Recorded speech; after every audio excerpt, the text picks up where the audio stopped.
Baik, Bapak Ibu yang terkasih dalam Tuhan, pada sore hari ini saya percaya bahwa kita sangat dan amat diberkati Tuhan. Faktanya bahwa kita tetap sehat pada hari ini. Amin. Kalaupun hari ini ada yang datang dengan sakit, penyakit, beban, permasalahan, kehidupan apapun yang kau alami, kau datang tidak secara kebetulan, tapi Tuhan sedang akan menjawab segala pergumulan permasalahanmu. Haleluya. Baik, Bapak Ibu yang terkasih dalam Tuhan, hari ini pada sore hari ini saya bersyukur juga karena kemarin kami bersama dengan tim pelayanan ke satu daerah, ya, ke satu daerah yang kalau diukur dengan jaraknya lumayan, Bapak Ibu ya, di Kabupaten Sekadau. Ada yang berasal dari Sekadau enggak ini? Ternyata jadi ya dari Sekadau, puji Tuhan ya. Di satu kecamatan namanya Belitang Hulu. Nah, Belitang Hulu. Kalau udah dengar namanya Hulu pasti dekat apa jauh? Kapuas Hulu, dekat enggak? Nah, ini ada orang Kapuas Hulu. Kalau yang namanya dekat bilang Hulu pasti sangat amat jauh, apalagi kalau jalan kaki. Dari Pontianak ke Belitang Hulu maka memerlukan waktu kurang lebih 1 bulan baru nyampe ya. Kalaupun sampai. Ya kan, kalau dulu orang Belitang Hulu pergi ke Pontianak, dia mengikuti alur sungai dari Sungai Belitang turun ke Sungai Kapuas, dari Sungai Kapuas barulah perjalanan ditempuh kurang lebih 1 minggu. Naik namanya kapal Bandung. Ya. Pernah nggak nih kalau generasi Gen Z ini pasti nggak tahu kapal Bandung itu apa. Ya kan, kapal yang memuat banyak orang dan juga bisa memuat mungkin bisa sampai puluhan, seratusan orang bisa masuk dalam kapal Bandung tersebut. Perjalanannya luar biasa, slow but sure, pelan tapi pasti. Kalau dia dari hulu, kalau hulu pasti dia milir kan, nah itu lumayan agak cepat. Tapi kalau dari hilir, mudik ke hulu, itu perlu yang luar biasa, ya kan. Nah ke Belitang Hulu, kami bersama dengan tim, kalau hitung itu ada sekitar 26 orang ya, Bang Gid ya. Yang Pak Gideon juga ada. Kemarin kita ke sana, ke Belitang Hulu, tepatnya di Balai Sepuak. Balai Sepuak apa gitu nama tuh ya, tak pernah dengar kali. Kalau yang sana sih pasti tidak asing ya. Dan kita buat KKR pertama di hari Jumat, ya kan. Hari Jumat itu tanggal 27, sebelum KKR kita ke sekolah-sekolah karena kita mau jangkau anak-anak muda. Ya, jadi kita ada 9 orang, 8 atau 9 orang turun ke 8 sekolah, ada yang SMA, ada yang SMK, ada yang SMP. Nah, termasuk kebagian juga Pak Gideon ini satu tempat yang dekat katanya, orang kampung sana dekat, dibawa pakai sepeda motor, tapi pakai sepeda motor aja naiknya hampir 1 jam, bayangkan loh. Nah, tapi dekat kata orang kampung kan, 1 jam naik motor nih, kalau saya kaki ini agak lumayan ya, lah umur saya nggak tahu kalau Pak Gideon kan. Nah, fotonya kalau ini yang saya ya, ini nggak terlalu jauh dari Balai Sepuak, ini 11 kilo sebelum Balai Sepuak. Nah ini ya, nah ini anak-anak SMP ya, ini ada di SMP, ada 90-an orang, 70-an orang yang hadir pada saat itu, semuanya kelas SMP, kelas 7, 8, dan 9. Nah di antara ini yang saya sangat senang adalah kenapa? Saya tantang mereka karena mereka anak muda. Mereka di kampung, saya tanya, siapa yang punya cita-cita di sini? Ada satu, ada angkat tangan. Nah ini cewek yang mana ya, saya lupa. Kalau nggak salah yang di belakang ini. Nah itu, dia cita-citanya Bapak Ibu tahu, saya pun juga merasa senang juga ya. Saya tanya, cita-citamu apa? Saya ingin jadi CEO. Kampung tahu ternyata CEO. Tahu CEO? Chief Executive Office. Kepala perusahaan kepala kantor, eksekutif kantor ya. Ya kayak kepala kantor yang sangat berpengaruh lah. Kita tahu CEO-nya misalnya Google, CEO-nya Tesla, ya kan, Elon Musk misalnya kan, CEO-nya Windows misalnya, atau itu si Bill Gates. Nah, itu orang-orang hebat dan saya doakan dia pada saat itu, ya. Kemudian ada yang punya cita-cita yang lain, mau jadi masuk apa menjadi akpol. Ya, ada satu anak muda sini. Dan mereka diberkati. Lanjut fotonya tadi. Coba lihatkan lagi, ada foto. Ini sih orang keren nih. Ini foto terbaru nih. Mereka berempat nih lagi dalam OTW ke sini. Ini para pemusik kita yang kemarin ke sana. Ya. Coba perhatikan Bapak Ibu. Luar biasa ya. Nah, tetap semangat meskipun tidurnya di tempat yang very hard to see. Ya kan? Kalau Bang Gideon itu mungkin tempat tidurnya lebih empuk kali ya. Tapi katanya kekurangannya airnya nggak bagus, ya kan? Di tempat kami tempatnya ya memang versi kampung, tapi airnya bagus gitu. Plus minus ya. Ya, jadi kami karena satu penginapannya pun namanya bagus juga, penginapan berkat. Ya kan? Kalau tempat Pak Gideon itu namanya penginapan Sinar, ya Sinar Mart. Nah, ini mereka tadi jam berapa ya? Jam 3 tadi katanya ini posisinya ini di Sanggau, kalau Bapak Ibu tahu, yang kita naik ke atas itu ada restoran, ya kan? Di atas puncak itu. Nah, ini dia. Itu ada restorannya ya. Pas kalau dari sini mau masuk ke Sanggau, ya, kota Sanggau. Jadi ini para tim pemusik, maka nggak lihat mereka bermain musik ya. Satu saat nanti harusnya Bro Tidson itu bisa bergabung dengan kita. Karena dari sana juga nggak jauh kok rumah kampung halamannya kalau nggak salah ya. Tidson dan juga Teddy harusnya ya. Nah baik, lanjut coba. Ada foto yang lain enggak? Ini dia. Ini malam KKR pertama. Lihat nih tim pelayan kita. Ada berapa? 1, 2, 3 tim PW nih. Yang tengah-tengah tuh ada yang kenal nggak? Saya pun enggak kenal Bapak ini. Tapi dia bergabung.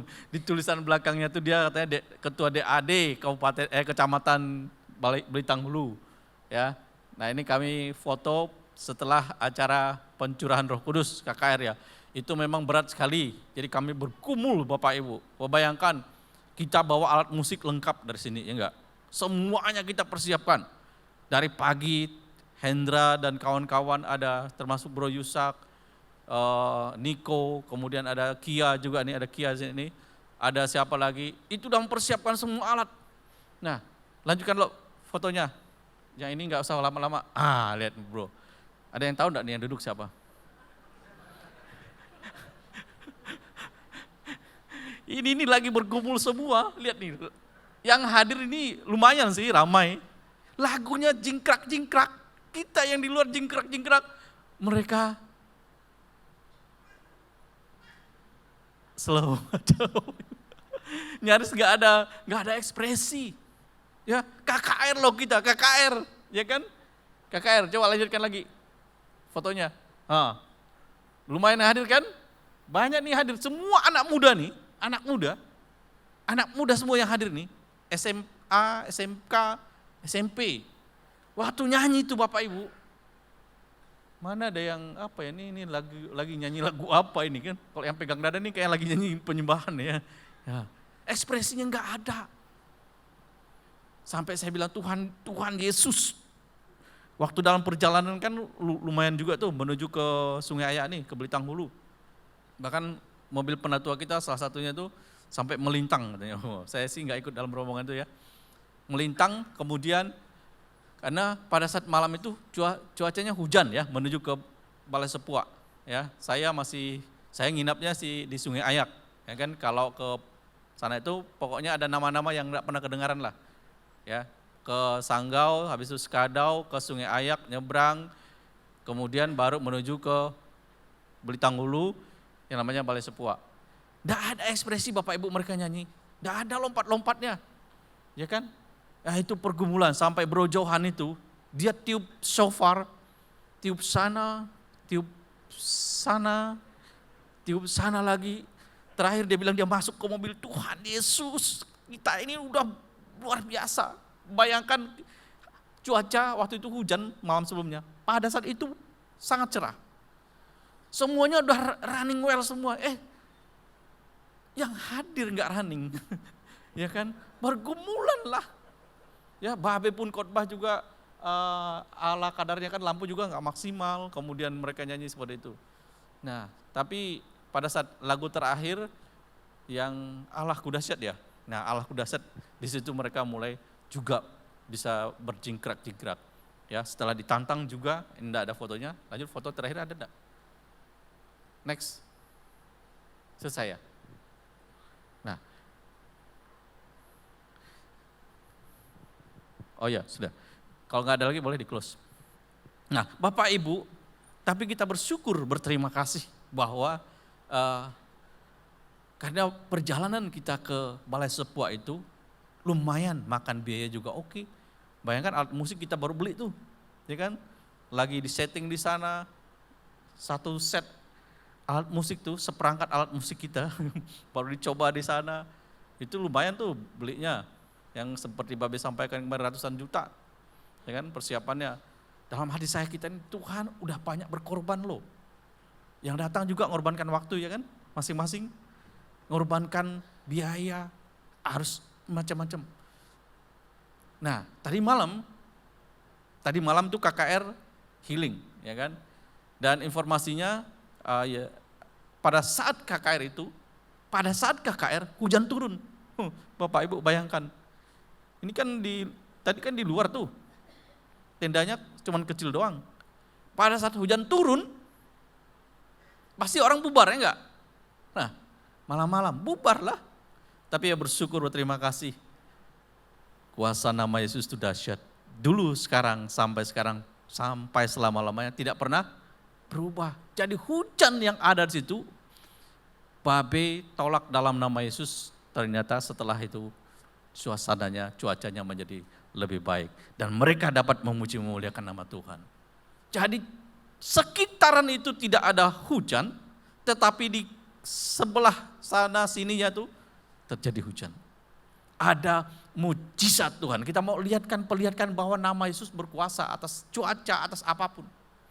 Ya kan? Sehingga mereka bisa melanjutkan dan memuji Tuhan di hari yang kedua kemarin. Mungkin nanti Babe akan cerita lebih seru kali ya. Karena ceritanya banyak lah ya, kita ke sana. Nah Bapak Ibu mungkin itu tentang pelayanan kita kemarin di Kabupaten Sekarau tersebut. Dan dukung terus dalam doa. Kata Pak Gideon sih mau dibuat juga di kampungnya, katanya daerah Kapuas Hulu. Nah ini Sekadau Hulu aja segitu jauhnya, apalagi nanti Kapuas Hulu lewat Sintang sana. Tapi katanya enggak jauh-jauh benar lah. Paling sekitar kalau sekarang ya sekitar 10 jam lah kurang lebih ya. Ya 10 jam lah Bapak Ibu ya pakai mobil, tapi jalannya udah bagus lah. Jalan ke Sintang sana sampai ke Kapuas Hulu itu jalannya sudah bagus banget. Nanti bisa kita melayani lagi di sana. Dan juga selain di Kapuas Hulu, kita mau juga ke daerah pesisir. Babe rencanakan. Nah nanti ada namanya tim mimpi, mission apa namanya? Ya tim mimpi lah pokoknya yang dikuasai oleh Pak Johan. Bapak Ibu yang terkasih dalam Tuhan, itu tadi yang saya sampaikan kepada kita terkait dengan pelayanan kita. Dan saya akan masuk kepada satu tema khotbah saya pada hari ini. Mari Bapak Ibu kita buka Alkitab kita di dalam. Tapi saya sudah siapkan juga slide show-nya ya. Dalam 1 Samuel, saya ingin menyampaikan satu hal yang luar biasa.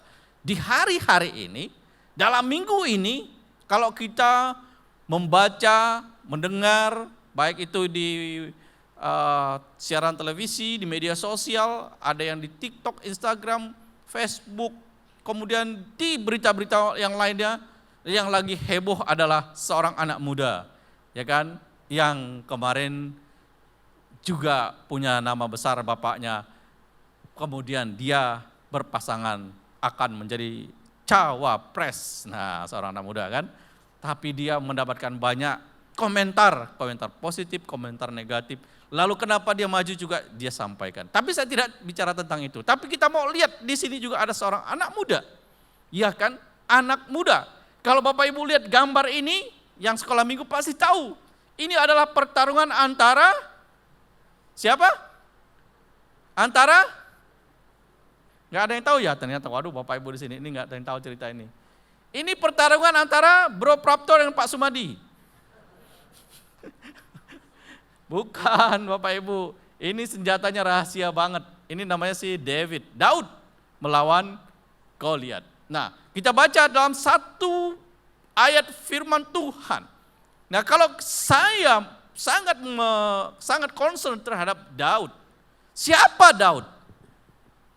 Siapa Daud? Siapa Daud? Sebelum kejadian ini namanya nggak ada yang tahu.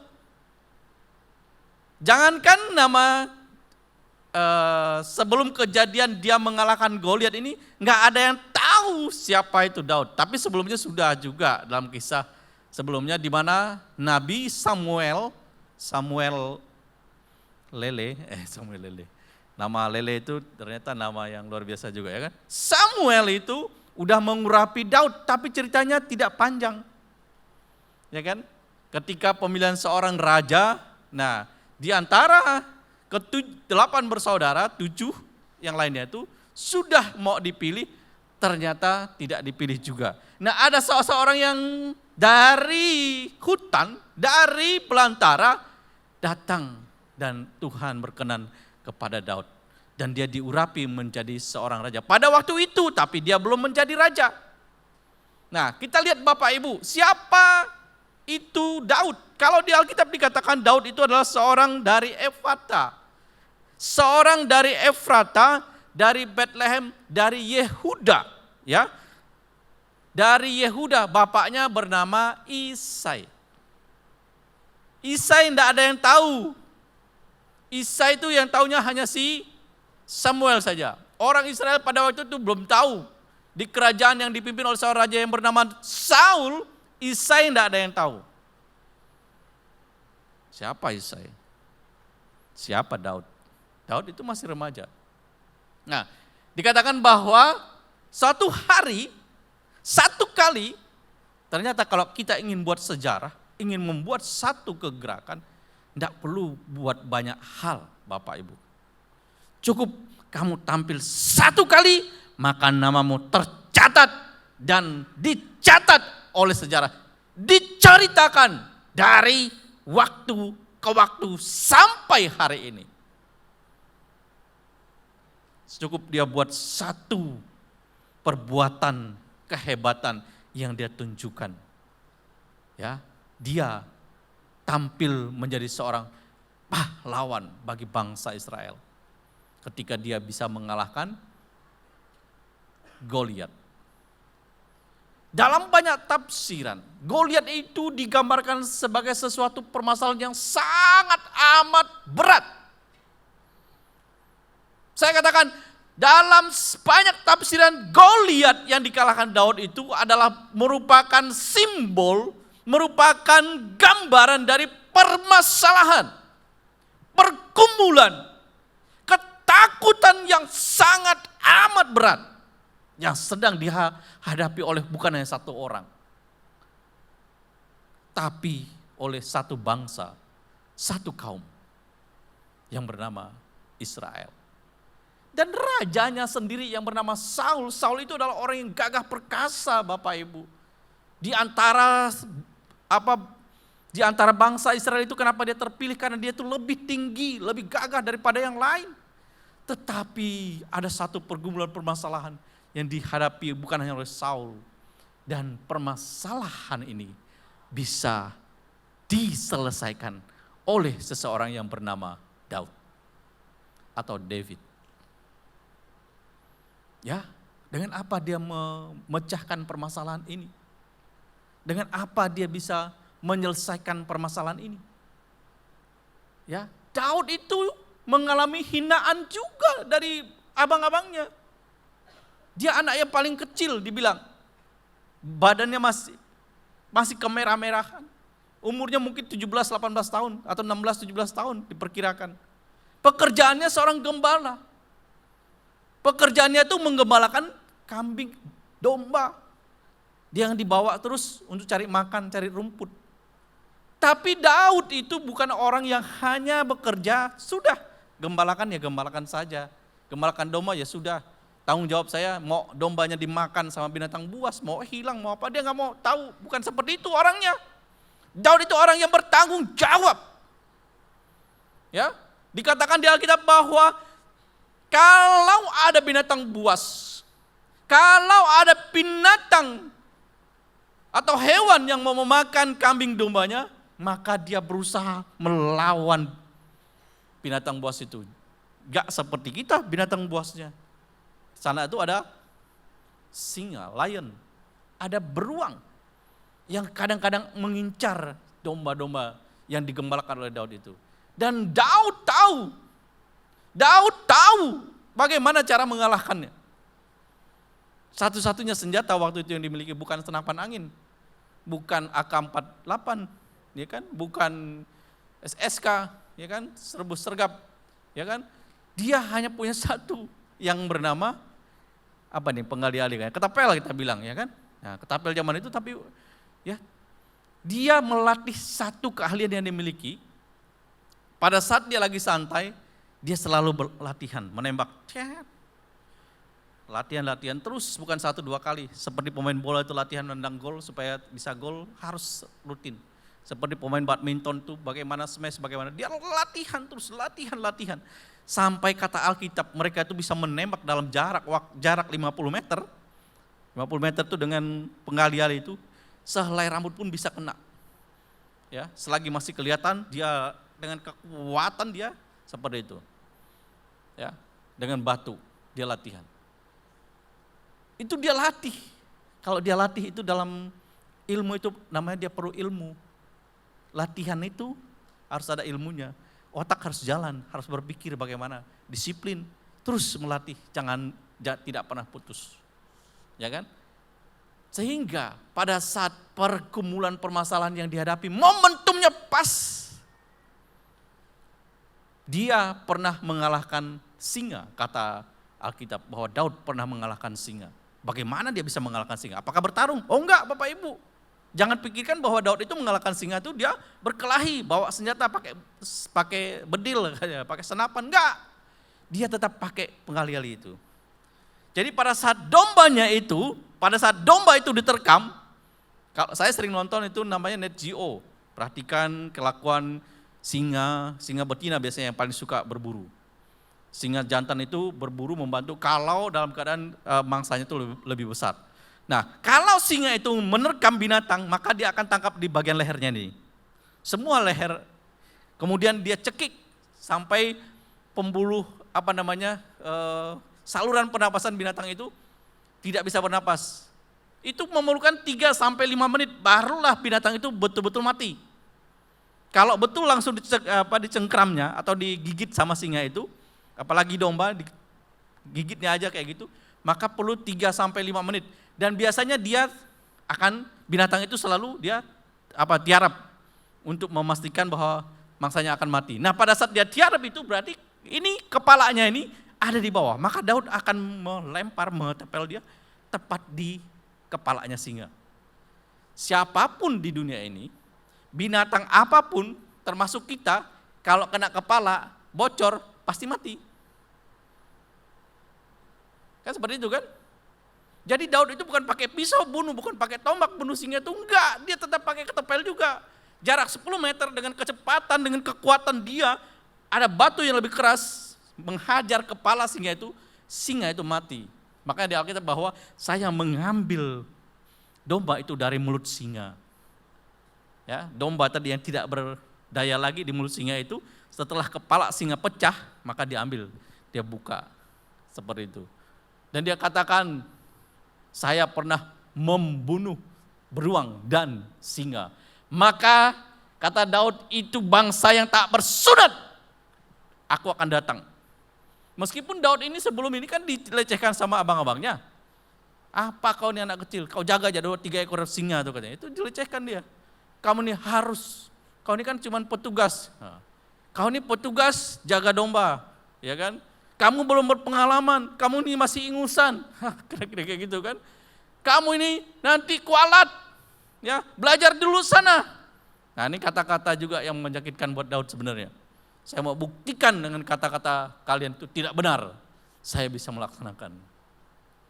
Makanya ketika dia melawan Goliat ini, Goliat kan datang tuh besar kayak gitu, ya, dia hanya membidik kepala ini. Ya, keningnya ini, pakai batu, kecepatan batu itu, ya, luar biasa menghajar, bisa membunuh dengan ketapelnya ini. Bapak Ibu yang terkasih dalam Tuhan, peristiwa ini tercatat dan membuat kesan seorang raja. Siapa raja itu? Dia adalah Saul. Apa kata Saul? Kita baca bersama-sama. Ya, dalam 1 Samuel pasal yang ke-17 ayat yang ke-58. Yang bisa baca sama-sama katakan amin. 1, 2, 3. Kata Saul kepadanya, "Anak siapakah engkau?" "Ya, orang muda." Jawab Daud, "Anak hamba tuanku, Isai, orang Betlehem."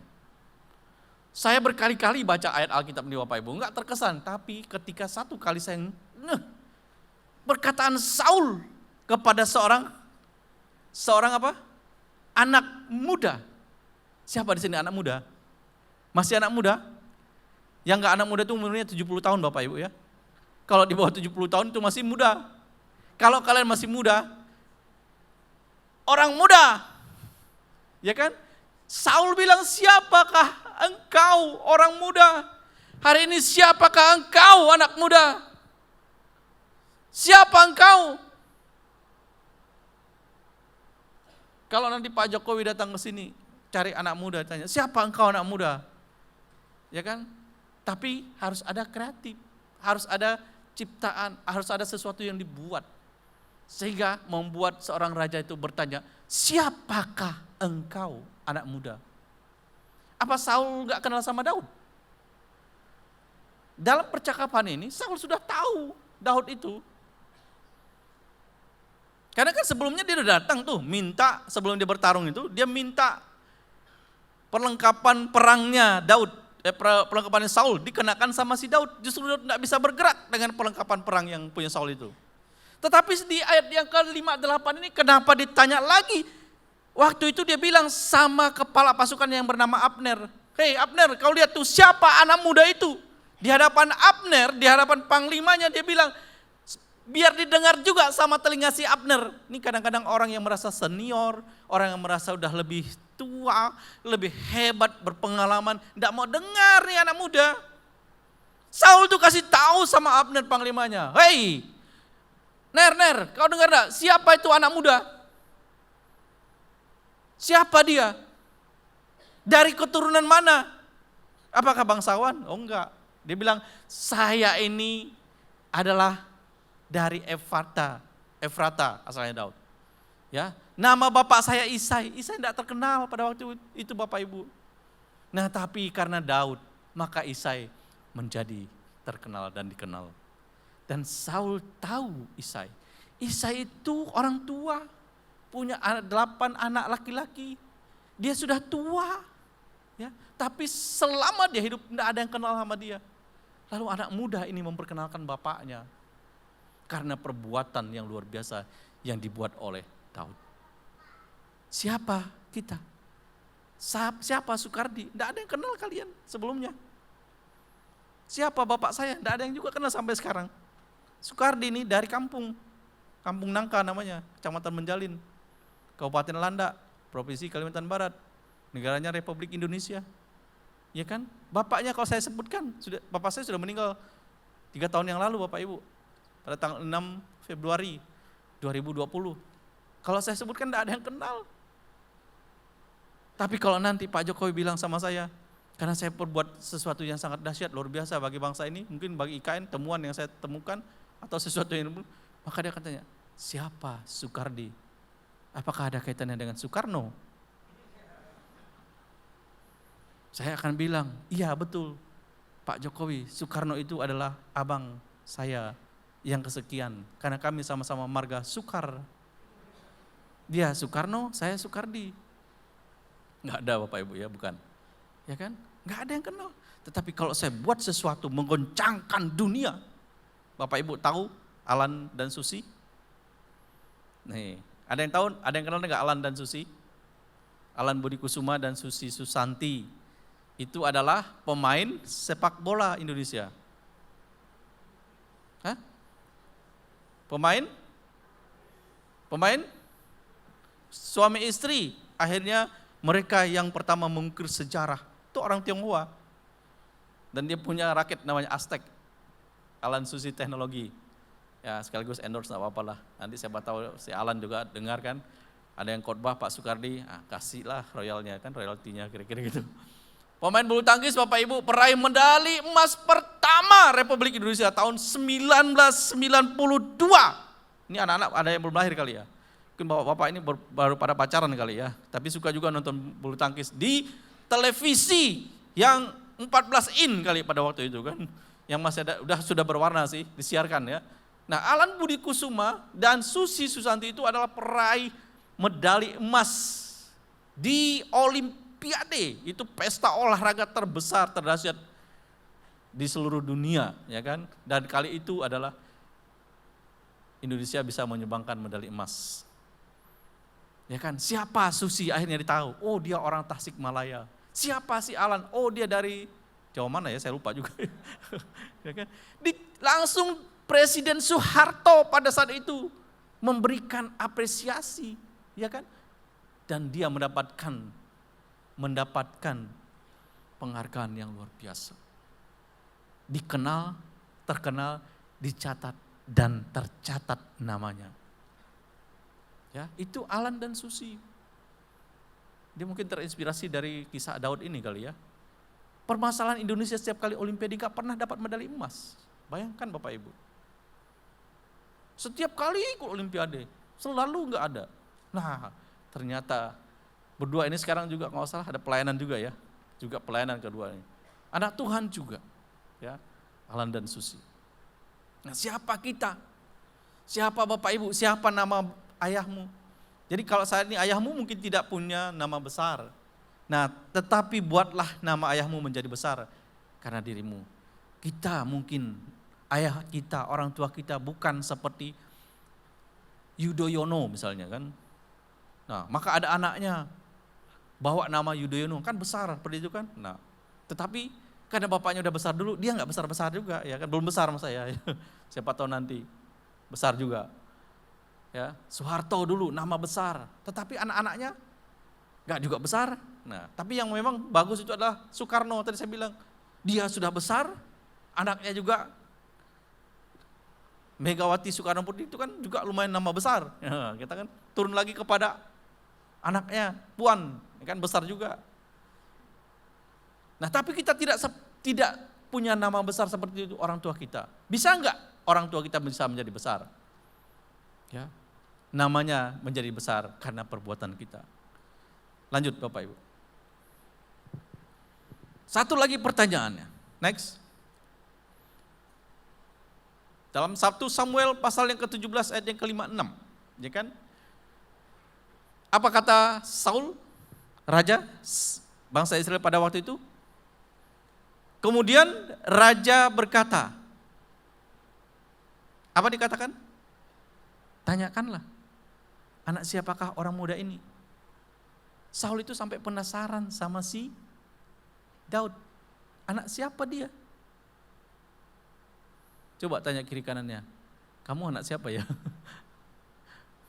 Enggak dikenal kan bapak kita, tapi kita punya bapak yang paling terkenal. Siapa namanya? Siapa namanya? Siapa namanya? Siapa namanya? Yesus Kristus, Bapak kita. Kita mungkin tidak dikenal, ya kan? Mungkin raja dunia ini bertanya, siapa kita? Siapa Bapak kita? Ya kan? Siapakah orang muda ini? Siapa kita saat ini Bapak Ibu? Anak-anak muda. Mungkin bapak-bapak yang sudah berkeluarga, nggak penting lagi deh buat kita membesarkan siapa lagi mau dibesarin. No Bapak Ibu, masih penting. Ya, masih sangat penting. Buatlah raja penasaran. Buatlah orang dunia penasaran atas kehidupan kita. Buatlah bangsa-bangsa penasaran. Buatlah pemimpin kita penasaran. Kalau engkau di satu tempat pekerjaan, kalau engkau ditempatkan di satu bidang pekerjaan, rajamu itu adalah pemimpinmu. Rajamu itu adalah bosmu di tempat kamu bekerja. Raja itu adalah orang yang ada, yang lebih tinggi di antaramu. Sampai dia akan berkata, siapakah anak muda itu? Siapakah bapak ibu di tempat pekerjaanmu? Siapakah engkau di tempat usahamu? Siapakah engkau di antara para pedagang-pedagang itu?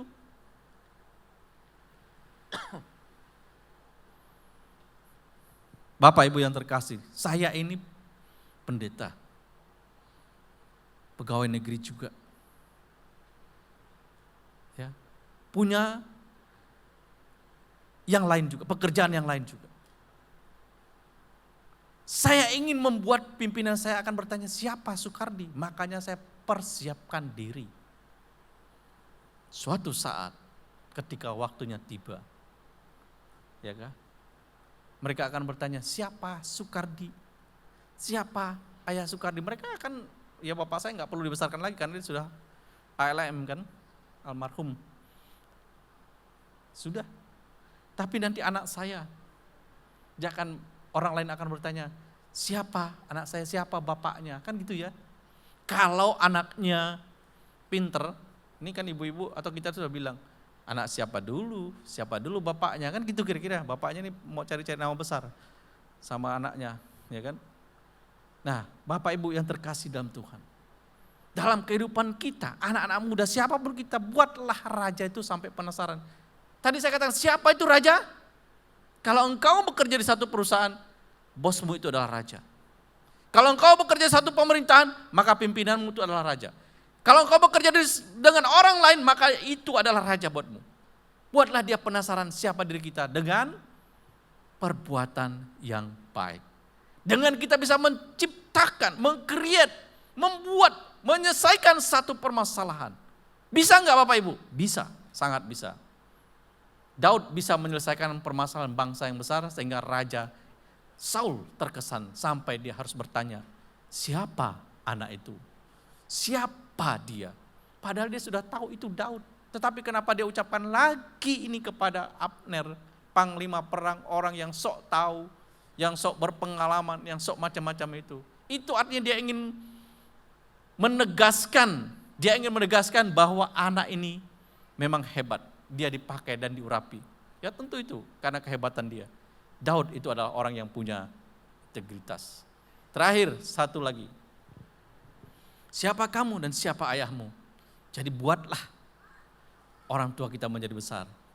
Nah, dalam 1 Samuel pasal 18 dikatakan pada hari itu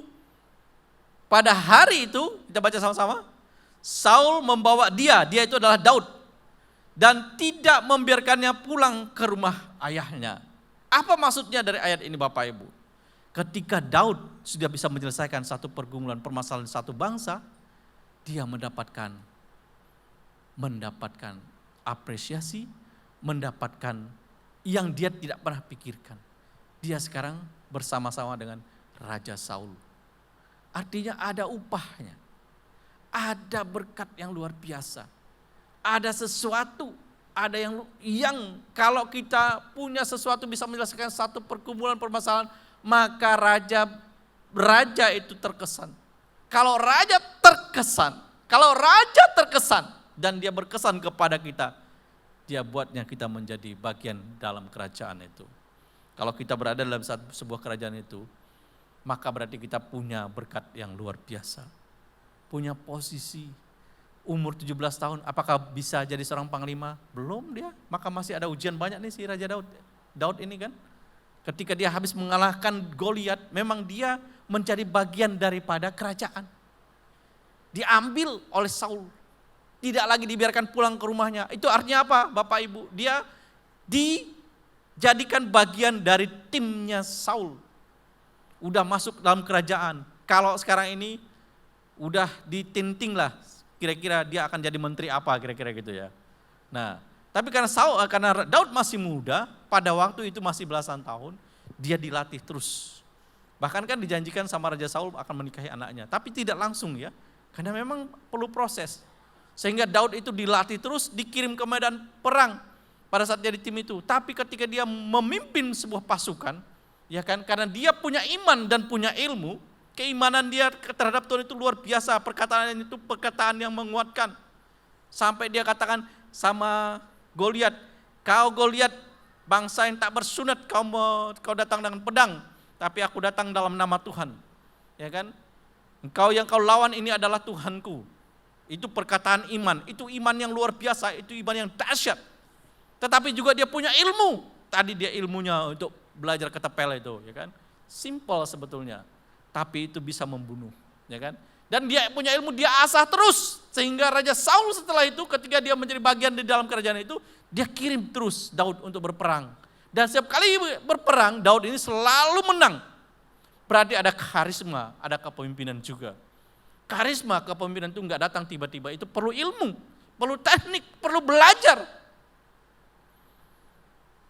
Dan hari ini kalau kita ingin dikenan dan berkenan di hadapan Tuhan, iman kita juga harus baik. Ilmu jangan lupa. Maka beberapa bulan yang lalu, beberapa minggu yang lalu, ada satu anak muda kemarin, ya kan, yang sudah berada di Kanada, ya kan, belajar ilmu manajemen, belajar bisnis, belajar macam-macam.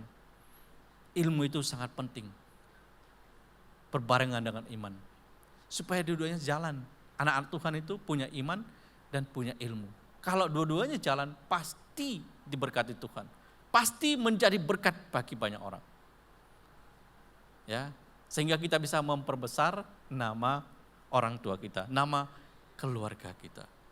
Boleh enggak Bapak Ibu? Boleh, sangat boleh, ya kan? Sehingga seperti saat ini misalnya di Indonesia, kalau orang Batak yang lagi terkenal saat ini kan Panjaitan, Opung, ya kan? Siapa enggak kenal Luhut Binsar Panjaitan? Lagi sakit dia di Singapura, dukung dalam doa, ya kan? Ya, dukung dalam doa. Itu orang yang dia itu seperti Perdana Menteri bagi Indonesia. Kalau dulu zamannya si Yusuf, maka dia itu seperti Yusuf lah, yang hampir semuanya dikatakan menteri segala serba bisa.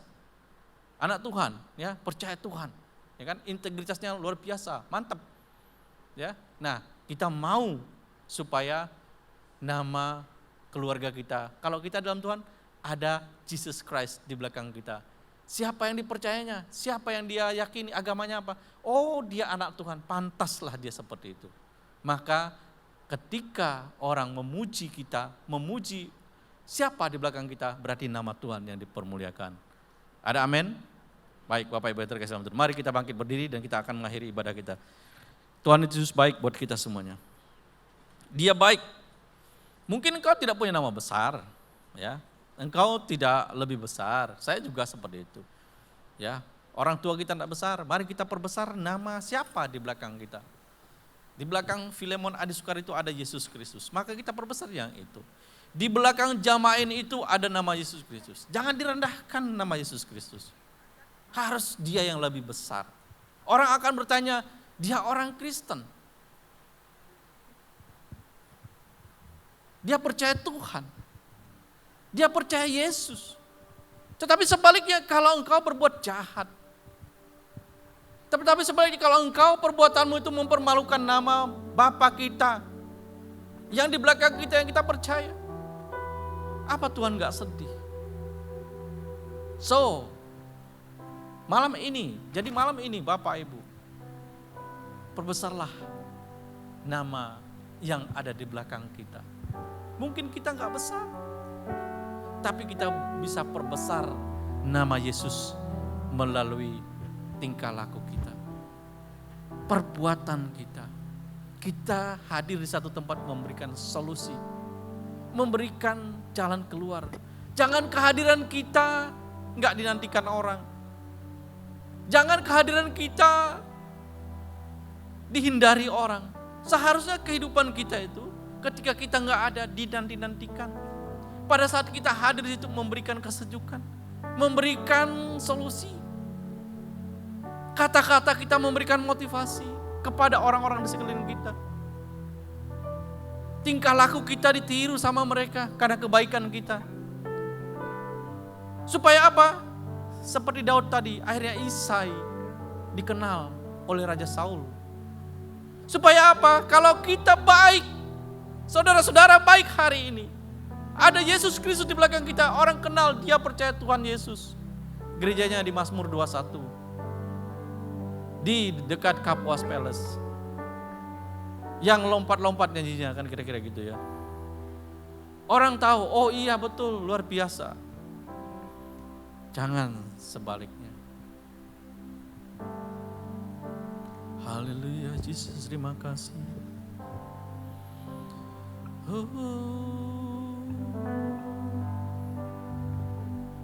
Terima Terima kasih Tuhan.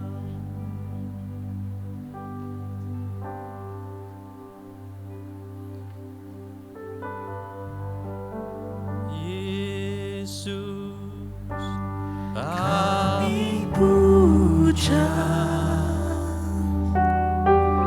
kami sembah sebagai Raja. Berdiri di tengah kami, ditinggikan dan dipuji. Yesus kami puja. Yesus kami puja, kami sembah sebagai Raja. Berdiri di tengah kami, ditinggikan dan dipuji. Sembah dan puji penuhi tatamu. Sembah dan puji penuhi tatamu. Sembah dan puji penuhi tatamu. Yesus Tuhan adalah Raja. Bapak Ibu yang terkasih dalam Tuhan, Yesus yang kita puja, Yesus yang kita sembah. Dia adalah Tuhan Raja dan sekaligus Bapa kita. Dialah yang menjadikan kita ada sebagaimana kita ada pada saat ini.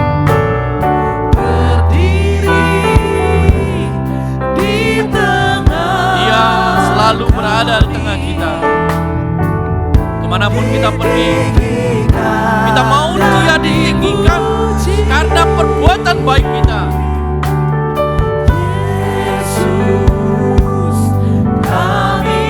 Terima kasih kami sembah sebagai Raja. Berdiri di tengah kami, ditinggikan dan dipuji. Sembah dan puji penuhi tatamu. Sembah dan puji penuhi tatamu. Sembah dan puji penuhi tatamu. Yesus Tuhan adalah Raja. Sembah dan puji, sembah dan puji penuhi tatamu. Sembah dan puji penuhi tatamu. Sembah dan puji penuhi tatamu. Yesus Tuhan adalah Raja. Yesus Tuhan adalah Raja. Yesus Tuhan adalah Raja.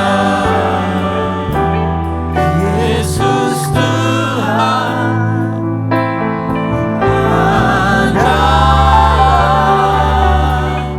Raja.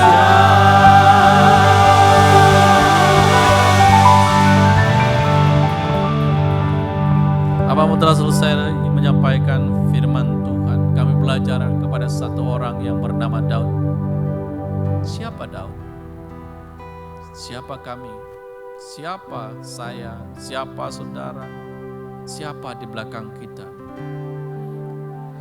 Mari kita lakukan sesuatu yang baik, yang menjawab kebutuhan orang, agar Raja terkesan. Orang di sekitar kita terkesan. Dan dia berkata, siapa di belakang kita? Agar nama Yesus dipermuliakan. Agar nama Tuhan ditinggikan dalam kehidupan kita.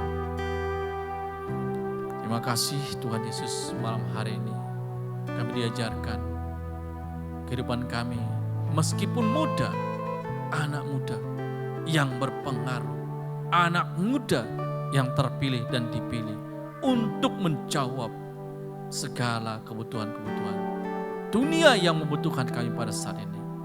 Terima kasih Bapa, terima kasih Tuhan buat firman Tuhan pada malam hari ini. Bapak Ibu yang terkasih di dalam Tuhan, kita juga akan memberikan persembahan. Saya akan langsung tutup pada saat ini. Ada amplop persembahan. Sekiranya Bapak Ibu telah memilikinya, kita mau memberikan persembahan ini bagi pekerjaan Tuhan, bagi pelayanan, bagi kegiatan yang dilaksanakan buat gereja ini. Seperti yang tadi sudah saya sampaikan di awal, ada pelayanan-pelayanan yang dilakukan, penjangkauan jiwa, memerlukan banyak dana. Ada dana yang dibutuhkan. Tapi syukur bahwa Tuhan itu adalah Allah yang baik. Selalu ada yang memberikan dan yang mendukung pelayanan-pelayanan ini. Saat ini juga kita mau mengambil bagian. Berikan persembahanmu. Apapun itu, persembahan syukur, persembahan ibadah raya, persembahan perayaan, dan persembahan-persembahan yang lain. Berikan dengan segenap hatimu, seperti untuk Tuhan, dan memang untuk Tuhan.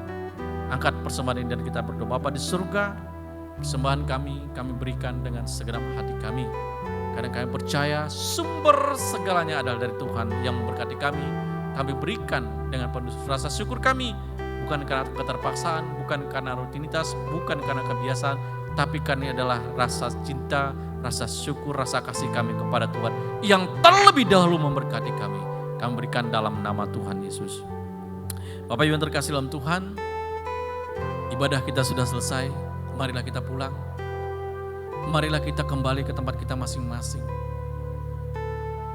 Penyembahanmu, ibadahmu bukan hanya di hari Minggu saja, tapi tetap berlanjut di hari-hari selanjutnya. Di rumahmu dilaksanakan segala hal-hal yang baik. Pujian, penyembahan dinaikkan terus bagi Tuhan. Dan doamu dinaikkan. Itu sebabnya pulanglah pada saat ini, malam hari ini. Aku memberkati engkau dalam nama Bapa, Putra dan Roh Kudus, dalam nama Tuhan Yesus Kristus. Aku mintakan Allah Abraham, Allah Ishak dan Allah Yakub mencurahkan dan memberkati engkau kemanapun engkau pergi, usaha pekerjaanmu, keluargamu, rumah tanggamu, bakul nasimu, pekerjaan yang kau lakukan, bisnis apapun yang kau lakukan, anak-anakmu diberkati karena engkau menjadi berkat. Keluargamu terberkati dan diberkati oleh Tuhan dengan luar biasa, dengan dahsyat. Karena ada cahaya kemuliaan Tuhan menyinari kita senantiasa sepanjang minggu ini.